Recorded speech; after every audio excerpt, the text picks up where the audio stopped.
الحمد لله رب العالمين والصلاة والسلام على سيد الأنبياء والمرسلين أما بعد فأعوذ بالله من الشيطان الرجيم بسم الله الرحمن الرحيم۔ حضرت امام رضی اللہ تعالیٰ عنہ کی کوفہ کو روانگی کی خبر پا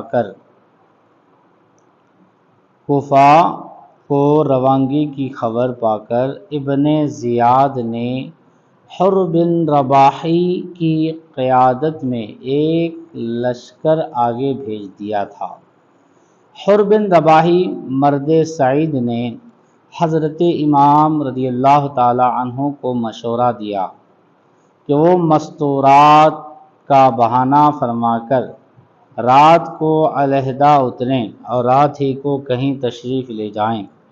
چنانچہ حضرت امام رضی اللہ تعالی عنہ نے یہی کیا، اور رات کو جب یزیدی لشکر سو گیا تو آپ نے وہاں سے کوچ کیا۔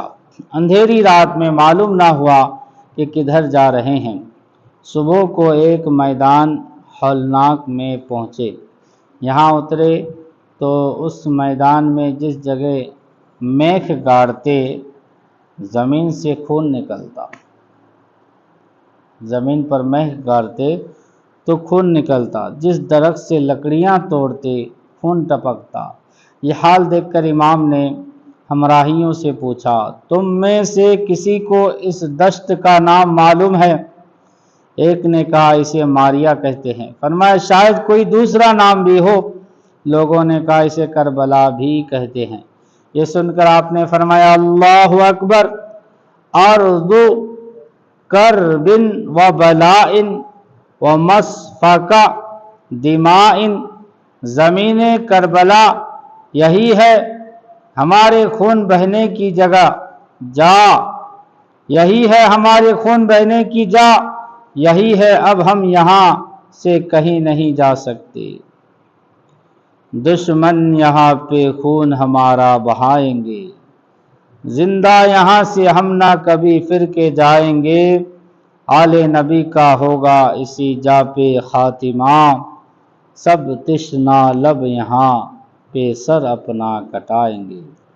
کرب و بلا ہے نام اسی سرزمین کا، بچے یہاں پہ پانی کا قطرہ نہ پائیں گے، ہوگا ہر ایک شہید یہاں مصطفیٰ کا لال، اور لاش قتل گاہ سے ہم سب کی لائیں گے۔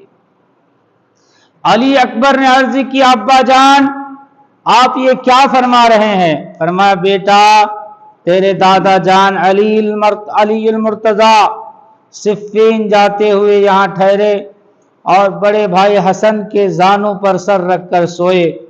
میں سرہانے کھڑا تھا کہ روتے ہوئے اٹھے۔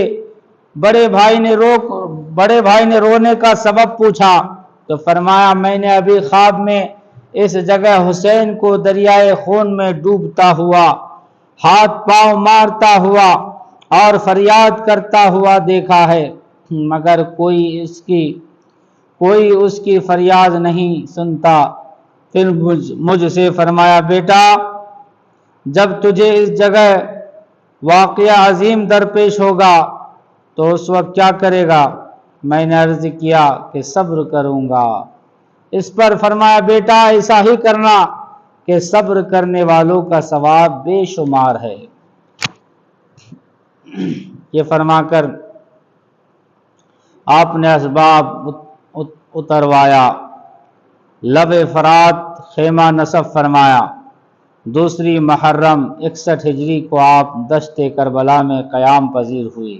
سبق: دشت کربلا ازل ہی سے حضرت امام حسین رضی اللہ عنہ کے لیے امتحان گاہ مقرر ہو چکا تھا، اور حضرت کو خود بھی اپنے اس امتحان دینے کا علم تھا، اور یہ آپ ہی کی شان اور آپ ہی کا حصہ ہے کہ اس زبردست امتحان کے لیے آپ ہر طرح تیار تھے، اور آپ نے پائے استقلال اور عزم و ثبات میں ذرہ بھر بھی لغزش نہ آنے دی۔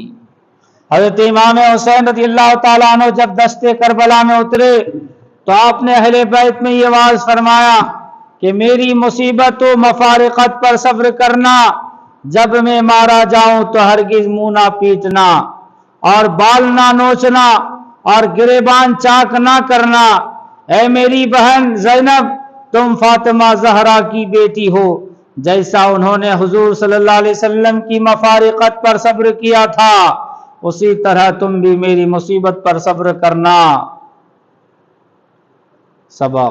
سب کا اس امر پر اتفاق ہے کہ حضرت امام حسین رضی اللہ عنہ نے خود بھی صبر فرمایا اور اپنے متعلقین کو بھی صبر و شکر سے رہنے کی تلقین فرمائی۔ بس ہمیں بھی صبر و شکر سے کام لینا چاہیے اور جزا و فضا سے بچنا چاہیے تاکہ امام صاحب کی خوشنودی حاصل ہو۔ اللہ تبارک و تعالی اس کے پیارے حبیب صلی اللہ علیہ وسلم کے صدقے ہمیں مزید معلومات کی توفیق عطا فرمائیں، امام حسین رضی اللہ عنہ کے فیضان سے مالا مال